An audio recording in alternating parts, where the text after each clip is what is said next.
láyé kò gbọ́dọ̀ ṣẹlẹ̀.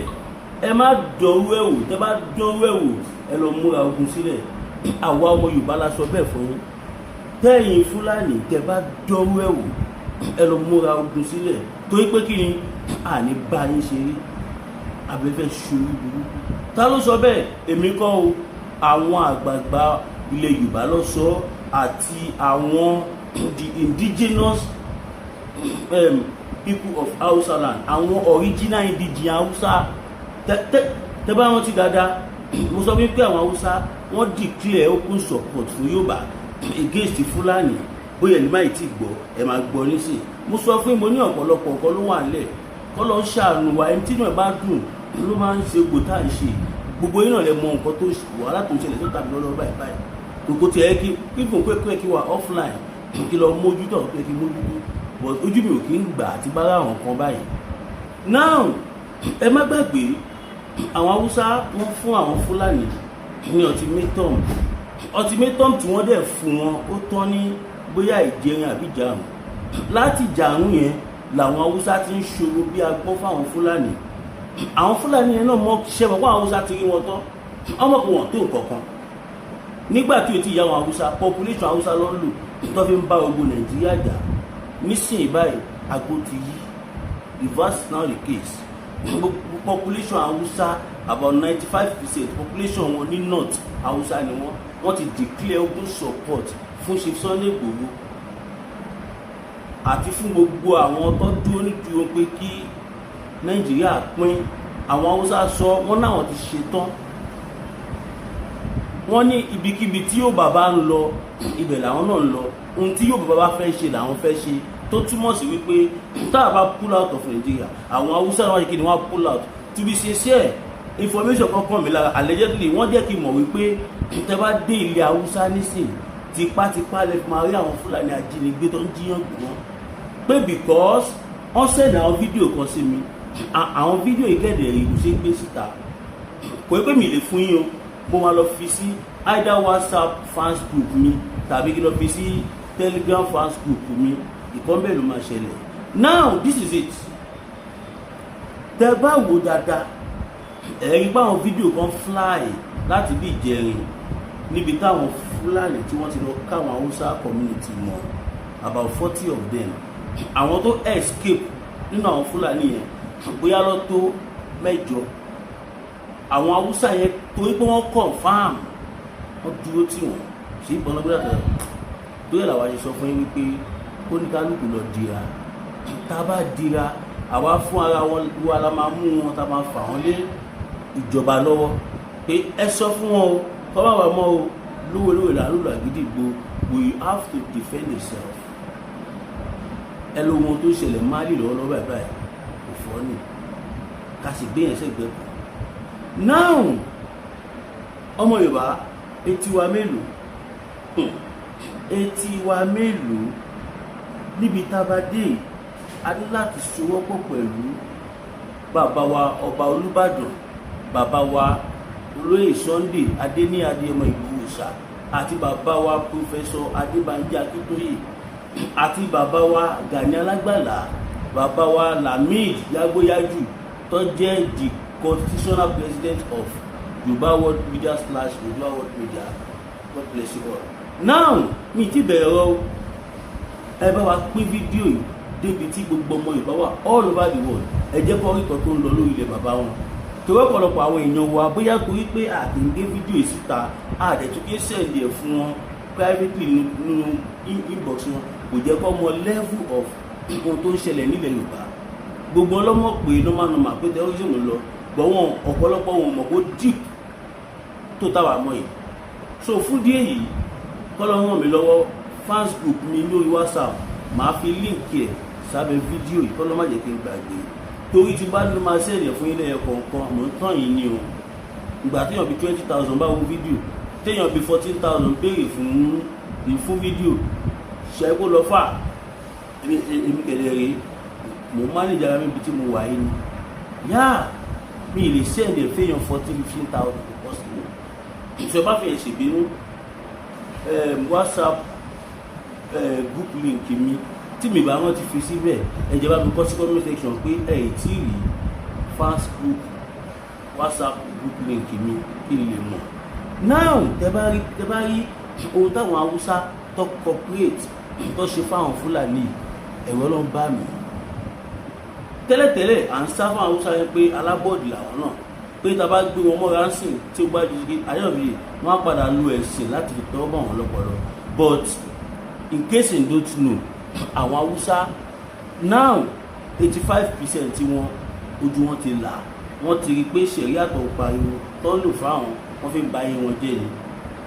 Wọ́n ti mọ̀ nísìnyí wípé ẹni tó bá ń sọ̀rọ̀ ẹ̀sìn, ẹni tó bá ń jàjà ẹ̀sìn tó torí ẹ̀sìn pa èèyàn tó máa ní blasphemy kí nìkan kan ó bú àlá ó bú kìnnì. Àwọn Haúsá ti gbé gbogbo nǹkan yẹn lẹ̀ o, wọ́n ti drop pé wọ́n ló sọ̀rọ̀ ń bẹ̀ wọ́n ní àwọn gangan làwọn nílẹ̀ Haúsá. Àárẹ̀wá tá à ń gbọ́ látijọ́ yìí àwọn Fúlàní ló mú wá, nothing like Àárẹ̀wá nínú constitution tàwọn àti tradition tàwọn àti ìgbésí ayé tàwọn kò ní kọ́kọ́ ṣe pẹ̀lú Àárẹ̀wá. They are northern part of Nigeria. Àwọn dẹ̀ ṣetán láti dá dúró. Ní tó bá mú Yorùbá tó bá kúrò nínú Nàìjíríà àwọn náà ń lọ tó bá pẹ́ jùjọ́ kejì pé because àwọn ò lè wà ní ibi tí àjèjì láti máa pa àwọn tá máa ṣe oríṣiríṣi bó tiẹ̀ jẹ́ pé wọ́n ti sá lọ ọ̀pọ̀lọpọ̀ wọ́n ti sá wá sí south west. Yes, according to intelligence that I receive, many of them have ran Lagos and some other southwest states. Àwọn fásitì yìí sọ fẹ́yìn yan wa Fúlàní tó bá ti fẹ́ pa yín ẹ defend ara yín, ẹ má jòyè yín pa o, kò pọ̀ jù tọ́wọ́ yín bá yájọ owó ẹ̀ lọ́rùn à ní kẹ́ pa yín o, ṣùgbọ́n Fúlàní tó bá ti fẹ́ attack yín ẹ defend ara yín. Don't attack anybody but defend yourself. You all know what that means. Ẹni tó jẹ́ olórí gbogbo DSS all over Nigeria, the Director General of Nigeria State Security Service DSS, wọ́n jẹ́ ká mọ̀ wípé a ní láti gbèjà ara wa ní o. DSS ò lè sí everywhere o, army ò lè sí everywhere, police cannot be everywhere. Mostly when it comes to time like this, the people in the community, the people in the village, the people in the city, we should all come together as brothers. Ìgbọ́ tó mọ̀ pọ́ mọ́, for example, bóyá o ti mọ̀ pọ́ mọ́ Ìjẹ̀bú ni ẹ́, ìwọ wà lẹ́kọ̀ọ́ òun ò bá wọn jàjà pé kí wọ́n máa pa Yorùbá òun ṣe ra ẹni o, kúrò lẹ́kọ̀ọ́ máa bọ̀ nílé join hand pẹ̀lú àwọn èèyàn ti ẹni Jẹ̀bú àti mú kàn fi ń ṣe example ni o, join hand to send this ọmọ àlè back to where they are coming from. Tẹ bá rí fídíò táwọn Haúsá tí wọ́n jù síta tó bá jẹ́ ilẹ̀ Yorùbá níwẹ̀ ti ṣẹlẹ̀ ó possible kò ti fẹ́ kó gbogbo ọ̀dọ́ tán torí wọ́n make sure wípé àwọn Fúlàní tó gbébọn wá pa wọ́n yẹn wọ́n ń wọ́ wọn nílẹ̀ tẹ́mi fi gbọ́ lára wọn. I saw some of the videos. I'm not there, but I saw some of the videos. To me o, mi condemn nǹkan tó ṣe yẹn, mi dey support ẹ̀, mi dey condemn ẹ̀. Ó yẹ kẹ́ mọ̀ pé I'm talking with diplomacy torí ìjọba ta ní tàbá sọ pé nǹkan tó ṣe yẹn sì ó dáa kékeré before you know wọ́n á ní wọ́n yàn ń support àwọn afẹ̀míṣòfò. Àwọn afẹ̀míṣòfò tó pa wá ń kọ́. Mi ò rò pé wọ́n ti ẹ́ bá mú Fúlàní kankan tó tí wọ́n jèlé ẹ̀ nítorí pé ó pa èèyàn àbójíyàn.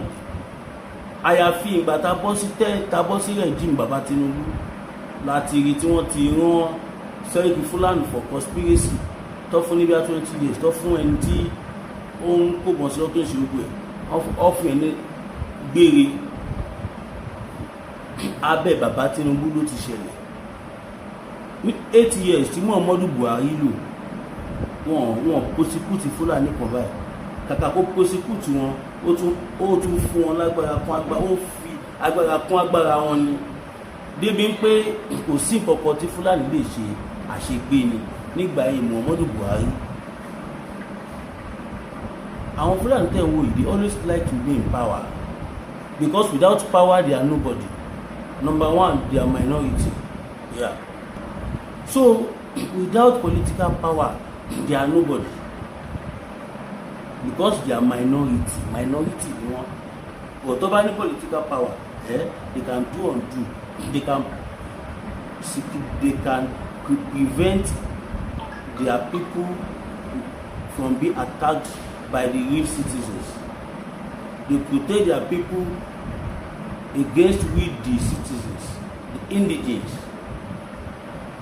the indigenous people of Yoruba and Igbo land, and also Hausa land. Omo Yoruba ó ti set tẹ́nìkan bá sọ fún yín pé ẹ má dá wọn lóhùn àwọn blogger yẹn, èmi ò ń ṣe blogger o.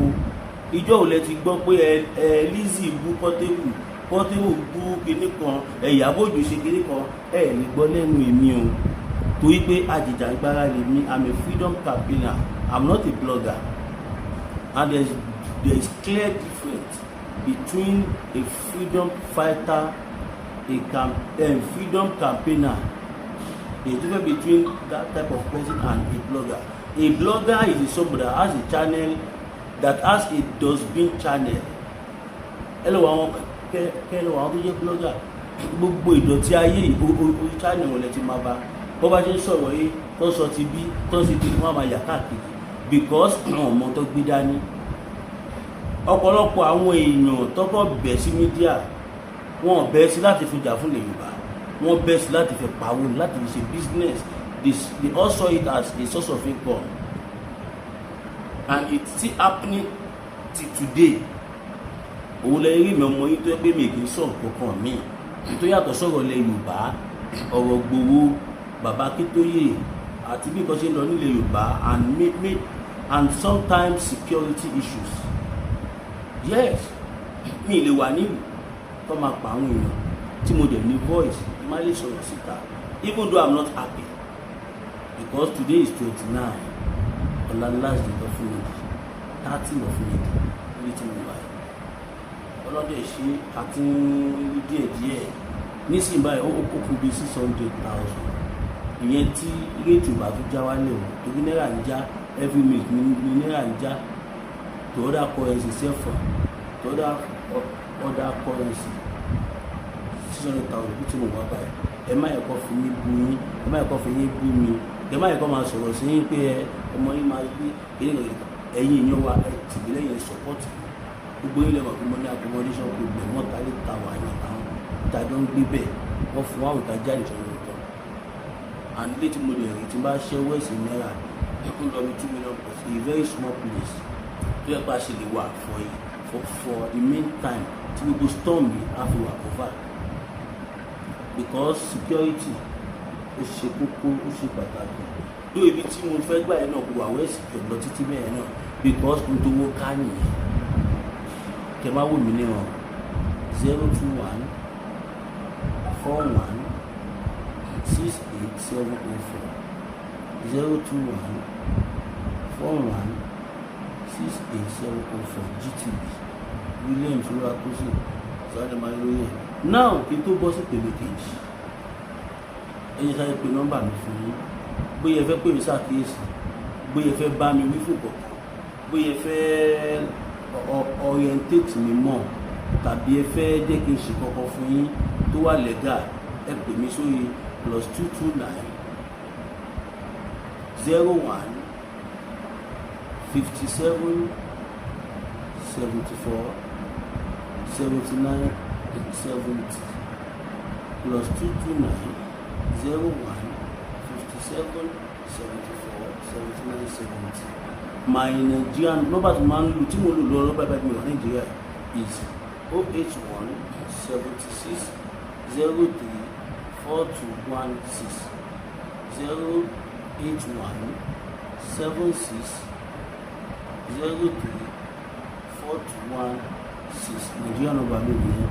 Tẹ́ bá pè é direct kò ní lọ, WhatsApp only ni, WhatsApp strictly WhatsApp only. Tẹ́ bá lọ pè é direct kò a máa wọ machine, most of them a máa wọ machine, wọ́n á dẹ̀ máa jáwé ìjàkújà best ẹ̀fí WhatsApp dé mi. So now ibi tí a ti ń bọ́rọ̀ bọ̀, ohun táwọn Haúsá yẹn ṣe yẹn ṣe o pé a lè ṣe tó jọwọ́ bẹ̀lẹ̀ Yorùbá ni, a lè mú wọn fún ara wa, tá a lè máa fà wọn lé ìjọba lọ́wọ́, tá a lè máa make sure pé ìjọba prosecute wọn. Tẹ́ bá mọ ohun tó ń lọ lábẹ́lẹ̀ ẹ ní sọ̀rọ̀ sí Tinubu mọ́, a lot of people máa ní ọmọ yìí òun náà ti support APC ó ti tẹ̀lé Tinubu. Ẹ jẹ́ kí n sọ ọkọ fún yín, èmi o, I'm not a politician and I don't have any party I'm supporting, but any Yoruba person that do whatever we want, bóyá o ṣe kọ́ta fẹ́ o jẹ́wọ́ ọmọ ọkọ gẹ́gẹ́ bí gómìnà ò ń ṣiṣẹ́ dáadáa, a máa polówó ẹ̀, a máa pariwo ẹ̀ síta, àjẹ́ káwọn èèyàn mọ̀ kó ṣe dáadáa.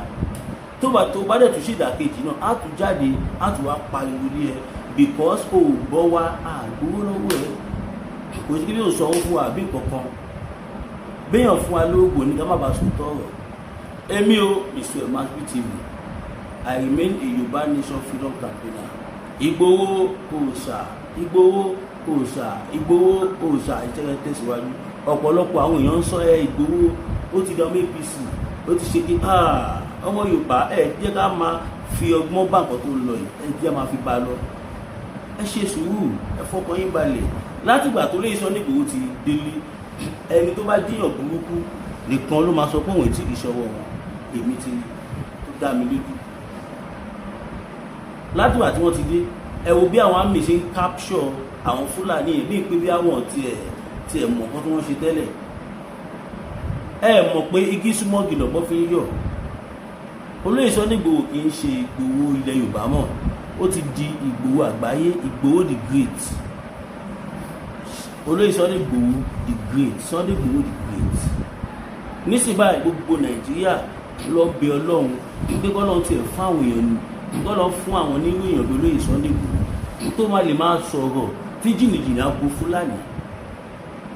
Wọn kì í fẹ́ ẹnu lásán sọ ó máa ní kọ́tọ́ rí. Àwọn Fúlàní tẹ̀ ń sọ yìí wọ́n mọ Olóyè Sunday Igboho bí wọ́n mọ̀ wọ́n bí iyẹ̀pẹ̀, wọ́n mọ̀ wọ́n oúnjẹ olúpọ́pùlà jù gàrí, wọ́n mọ̀ wọ́n ju gàrí lọ. Because nígbà ogun Mọdákẹ́kẹ́ táwọn Fúlàní tó ń dá wọn láàmú ní Oǹdó àtèkìtì bí ọba 93, 94, 95, but 90s ní ṣá wọ́n ní láti ránṣẹ́ pẹ̀lú Sunday Igboho. Ìyẹn ló fi máa ń jẹ́ kẹ́ mọ̀ wípé ọ̀rọ̀ Fúlàní ṣe Fúlàní kò ṣẹ̀ṣẹ̀ bẹ̀rẹ̀, ó ti ṣẹlẹ̀ tipẹ́tipẹ́ for a long time, but social media ló tú àṣírí nísìnyí. If not àbámá mọ̀ ó wà nù nǹkan tí olórí burúkú Sultan Sokoto yẹn tó fi ní kọ́ ban social media, pé social media o àwọn terrorist ló ń lò kíníkan àwọn ọmọ tó ń protect tó ń secure tó jẹ́ kíkọ̀ kan ṣe wọ́n ṣọ́wọ́ wọn mọ́ ni. Now newspaper gbé kọ̀ọ̀kan gbà kan, this is reality. Newspaper ó gbé kọ̀ọ̀kan gbà kan pé àwọn Nigerian army wọ́n fẹ́ lọ crack down gbogbo àwọn Boko Haram èyí tí gbilẹ̀ tó yìí, wọn èyí tí lágbára tó pọ̀ tó yìí. Sultan Sokoto kan náà yìí ló stop Nigerian army pé tó bá lọ bá wọn jà Ọlọ́run ló ń bá jà. Ó ní tó bá ń bá wọn jà Ọlọ́run ló ń bá jà. Kó máa lo kinetic force fún wọn, kó bá wọn jíròrò, kọjọ sọ̀rọ̀, kó sọ̀kọ́ tó bá fẹ́ kìnìkan. Níbi tí orí burúkú yẹn gbà wọ́n dé, wọ́n tún propose pé kí Nigerian government kó máa fi tiwọn sínú budget, tó bá ti fẹ́ ṣe budget kó máa fi expenses àti quotation àwọn nǹkan táwọn Fúlàní ìfẹ́ wọ́n gbọ́dọ̀ máa fi sí budget Nàìjíríà. Can you imagine a stranger, a mere stranger tó ń gbọ́ mọ̀ pé ààrẹ lòun, àwọn ọmọ onílù ètí Ìgbòho every month Fúlàní yóò máa gbowó. To my surprise mo ń gbọ́ lẹ́nu àwọn kan wọ́n náà ti bẹ̀rẹ̀ sí ní fún wọn lówó every month. Ètò bá fẹ́ ṣe military ni wọ́n á fún ní 1 star or 2 star or 3 star. Tó bá possible wọ́n lè fún colonel, wọ́n wá dá wọn sínú army, wọ́n bẹ̀rẹ̀ sí ní ṣòro bí agbọ́n. Irú wọn lè máa lọ fẹjọ́ Fúlàní sùn tó máa kọ alẹ̀ Chubaka at the end of the day wà á gbogbo ní padà lọ́bẹ̀.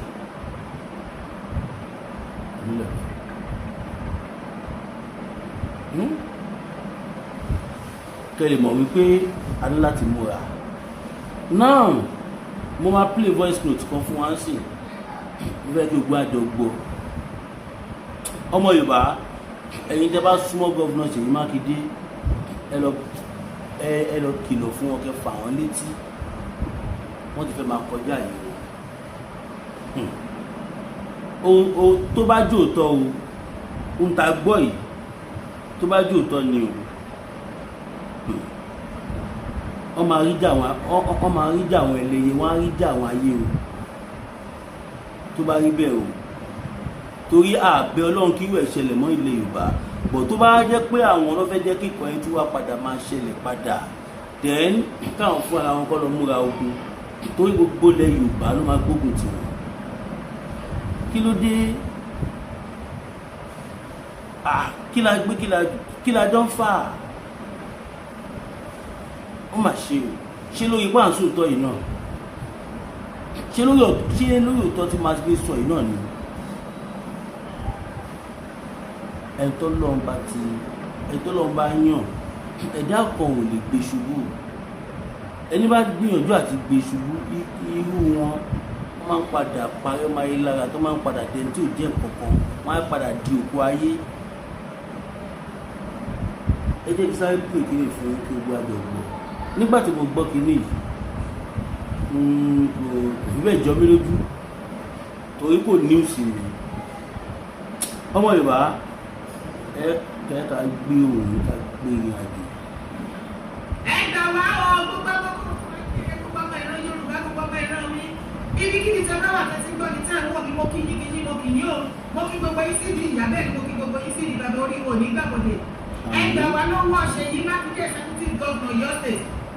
Wọ́n ti sá ní kó lè dogun, kó lè dìjà, kó dìjà, kó lè dogun, kó lè dìjà, kó dìjà.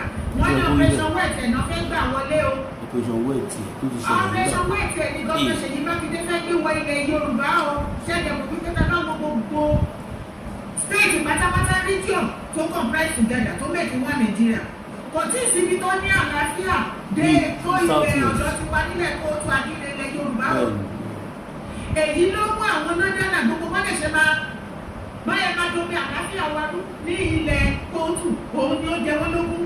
Wọ́n bí ní ìbí náà pẹ̀lú gbogbo bí kan ṣe fún wọn làkàlàkà gbogbo Nàìjíríà tí ò sì ní tó ní peace. Bí ilẹ̀ Yorùbá yìí ṣì ní wọ́n ṣàṣìṣe oríṣiríṣi wọ́n bí ní medicine, wọ́n ṣe oríṣiríṣi kí ló ń tẹ̀lẹ̀. Ìlú burúkú bí àwọn kàbá. Mákindé dẹ̀rẹ̀ wọ́n ti rí wípé ó jẹ́ spirit. Bí wọ́n ṣe fásitì MMM ticket, Muslim ticket, bẹ́ẹ̀ náà lọ ṣe fẹ́ lọ Mákindé wa nísìnyí o. Ẹgbẹ́ wọn kọ́ fún ìdílé gbogbo ọmọ ìran ilẹ̀ Yorùbá, ẹgbẹ́ àdúgbò ti mú wa o. Mákindé ti tẹ́sí gbogbo wa pẹ̀lú operation wet o. Wọ́n tún sọ ọ́ tẹ̀síwájú. Ó ní ká má gbàgbé ní kíákíá o wípé ní ọdún tí operation wet ẹ̀ tó bẹ̀rẹ̀ nílẹ̀ kóòtù ilẹ̀ Yorùbá, wọ́n ní Ìbàdàn ló ti bẹ̀rẹ̀. Àwọn ilé ti rẹ́dì láti ṣe another operation wet ẹ̀ tó àwọn ẹgbẹ́ yóò jẹ vice president fún Àtíkù. Ìdí ni wípé àwọn nọ́dẹ́nà, àwọn kọ́ni tá a bá sọ wípé nọ́dẹ́nà, wọ́n sọ wípé sẹ́ẹ̀ Tinubu ò ní ṣe second term. Kì í ṣe gbogbo náà ti àwọn Fúlàní nìkan ni o. Àwọn Fúlàní nìkan. Mo lè dísán, mi ì dísán, ẹ má jẹ́ sọ pé mo dísán gbogbo wa láàrin bó ṣe lọ.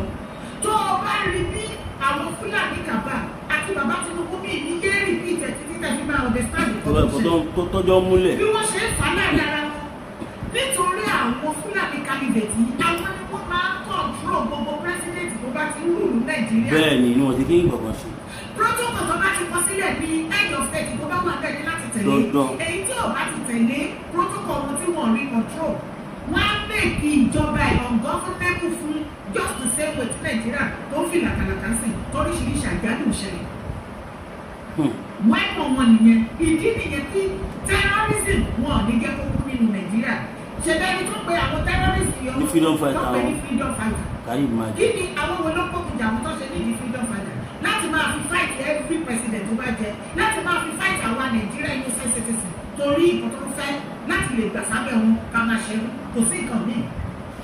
Wọ́n wá wò wípé ọ̀nà wọn gbogbo ọ̀nà ni wọ́n ti gbìyànjú wọ́n ṣe ń fa Tinubu ní Tinubu fáwọn tó o bá jókòó kó o mú ti hatred kúrò nínú ọ̀rọ̀ tó ṣẹlẹ̀ lọ́wọ́ wà á ní ọ̀rọ̀ tí ṣé mi sọ lẹ́ẹ̀kan nínú Nàìjíríà tó wo ojú àwọn fún. Ṣé pé ọ̀rọ̀ tí mò ń sọ yìí nìyàwó èyí dára wa padà sọ yìí ṣé ìlọ yìí bẹ́ẹ̀ tí ẹ bá mọ ohun tí bàbá Tinubu tó ń bá àwọn Fúlàní ìfẹ́ bàbá Tinubu ti bá irun wọn jẹ́ bí mo ṣe ń bá yín sọ̀rọ̀ yìí àwọn Fúlàní wọn lè dáná president because gbogbo àwọn region tó kó mọ́ra tó sọ di north kò ń ṣe gbogbo ẹ̀ ní north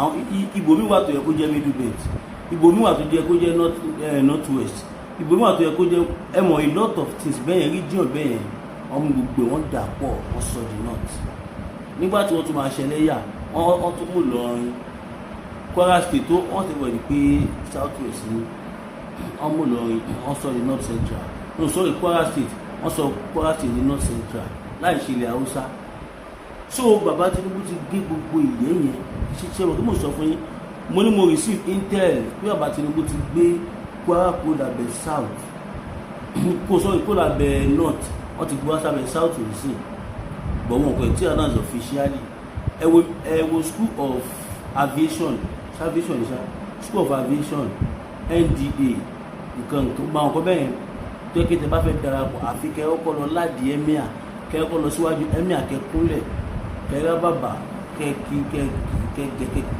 tó wáyé lè gbà lẹ́tà tó máa jẹ́ kó gbà yín sí school yẹn àwọn courses kan wà tó yẹ pé tí o máa fẹ́ study ní university ilẹ̀ Haúsá wà á kọ́ lọ gba nóòtì wà lọ́wọ́ àwọn Fúlàní lọ́wọ́ emir again bí wọ́n bí sọ́tà Sókótó nǹkan kan tó lẹ̀ yẹ kó rí bẹ́ẹ̀ tó bá ṣe mùsùlùmí gan o tún lè wọ school yẹn o bá kan jáàbù kó pass tí àwọn sọ́tà Sókótó àtàwọn emir àkọsẹ́ ìkọ̀kọ̀ tó bá ti fọwọ́ sí school yẹn ò lè fún ẹ ní acceptance form tó yẹ kó rí bẹ́ẹ̀ kò yẹ kó rí bẹ́ẹ̀ gbogbo àwọn nǹkan yìí ni bàbá Tinubu stop a lot of things but tábà ní ká máa tú jáde á fẹ́ máa jọ campaign lójú àwọn èèyàn wọ́n wá sọ pé ó ti tẹ̀lé Tinubu òun náà ti compromise ó ṣe kíní kan ẹ bọ́lẹ̀ mbẹ̀ must be will never be I will never compromise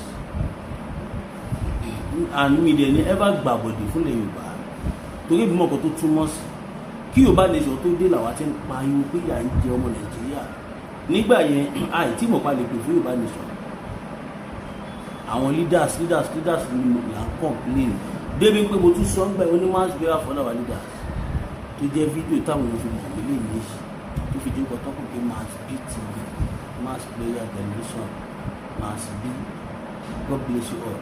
ọmọ Yorùbá kó tó di pé máa sọ egun tí máa ṣíjú ṣáṣọ lójú egun láti kẹ́yìn ìgbàlẹ̀ ẹjẹ́ àkọ́kọ́ máa gbọ́ ọ̀rọ̀ wa ìlọ́nà ẹjẹ́ máa gbọ́ lọ. wọ́n ṣe ń fa Tinubu ní Tinubu fáwọn tó o bá jókòó kó o mú ti ẹ́tírẹ́dì kúrò nínú ọ̀rọ̀ tó ṣẹlẹ̀ lọ́wọ́ wàá rí wípé kò tí ì sí pírẹ́sídẹ́ǹtì kan tó jẹ nínú Nàìjíríà tó wo ojú àwọn Fúlàní tó gbé lọ́wọ́ ojú Fúlàní wípé. bẹ́ẹ̀ ni mo tẹ́ máa fi mọ̀ kó tó nìkan tó ń sọ nígbà yẹn Jonathan tó fẹ́ yọ subsidy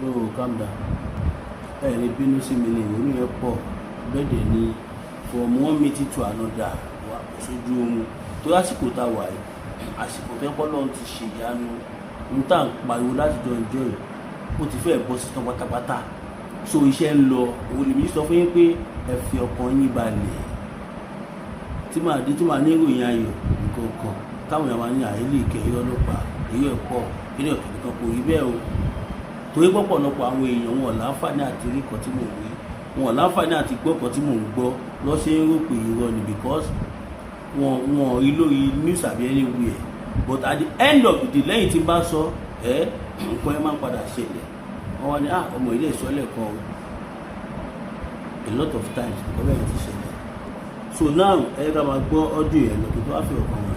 kẹwọ́ àjùjù gan àbí tó fọwọ́ káwọ́ láyà pé àti kí tún ni gan jẹba ìjọ ní Nàìjíríà ni tí o bá rí géèmù tó ṣẹlẹ̀ láàrin bàbá Tinubu àti àwọn Fúlàní kaba kálíbẹ̀. yóò mi ẹ lágbára jù. bàbá Tinubu táwọn láyà inú kúkú dẹ̀ bí wọn bàbá Tinubu ṣàlẹ́jì wọn in different way wọn ò dẹ̀ láìkí ẹ̀.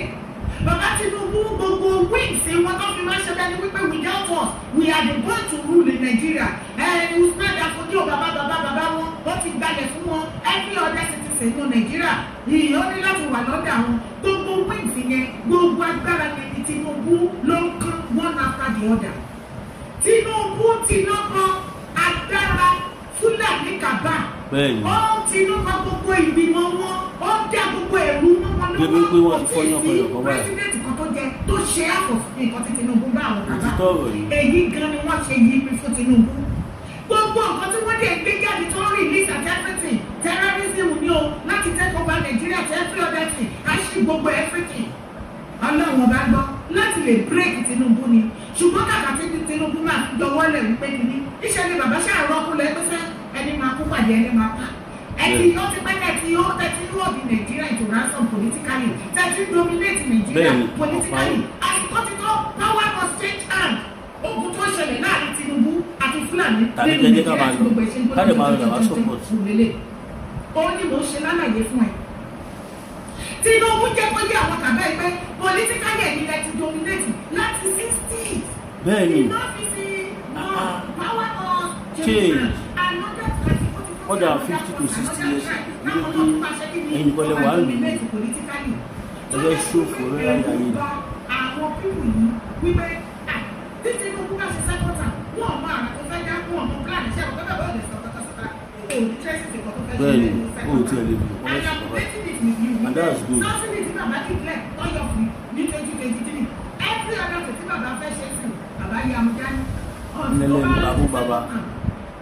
ṣé ó wá ní situation tó wá ń lọ lọ́wọ́lọ́wọ́ ní ìsinmi wípé tí Tinubu bá ṣe sẹ́kọ̀tà wọn ní kókó lọ ṣẹlẹ̀ tẹ̀ tó bá tẹ̀ wá parí sẹ́kọ̀tà ṣó máa dá lọ́wọ́ padà sí ọ̀jẹ́ agbára political power ẹ̀ tó máa padà sọ́dọ̀ àwọn Fúlàní ìwọ náà tó wá gbọ́ mi tó wọ̀ mí mo mọ̀ nípa ọ̀pọ̀lọpọ̀ ní ẹ̀yẹ́ Tinubu mo ti sọ fún mi òye ìtẹ̀lé ọ̀dẹ̀ mi ìyá àti bàbá ẹ̀gbọ́n mi jẹ́ fún mi I love you all ilé bàbá mi I stand gidigba fún tó bá wá níbẹ̀ jẹ́ ká jọ sòótọ́ mò ń bi é láàrin ìwọ àti èmi ṣé nǹkan tí Tinubu bá àwọn Fúlàní kò kó o láìpẹ́ ṣé o ti rí pírẹsidẹ́ntì kan tó ti ṣe wẹ́ẹ̀rù. níbo kò tí ì sí.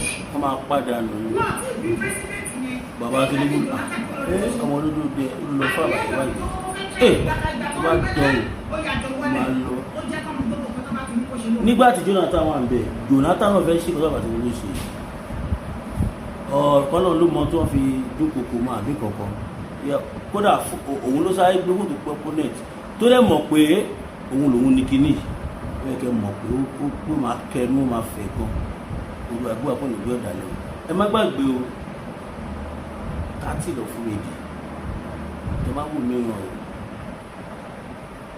tó má yẹ kó da ọmọ yín síta o gbogbo àgbọ̀ àpọ̀ nìgbẹ́ ọ̀dàlẹ̀ o.